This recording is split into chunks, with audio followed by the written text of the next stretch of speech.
नमस्ते हम दोस्तों। पंडित प्रदीप मिश्रा जी की कथा के अनुसार घर के में कोई भी मंदिर हो उसमें शिखर नहीं होना चाहिए। पंडित जी का कहना है जिसके घर में मंदिर में शिखर रहता है उसके घर कभी भी शांति रह नहीं सकती। ये उसी तरह है जिस तरह गरुड़ घंटी का नाद कहाँ कहाँ करना चाहिए। तो सर्वप्रथम गरुड़ घंटी का नाद अपने पूजा घर में करना चाहिए, और दूसरा रसोई घर में जहाँ आप परिंदा भर कर रखते हैं।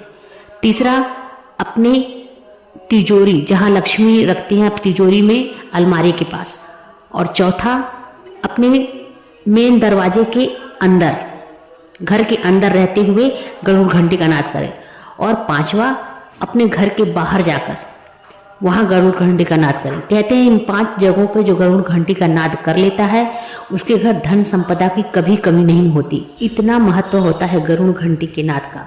तो जरूर कोशिश करें इन 5 जगहों पर अपने घर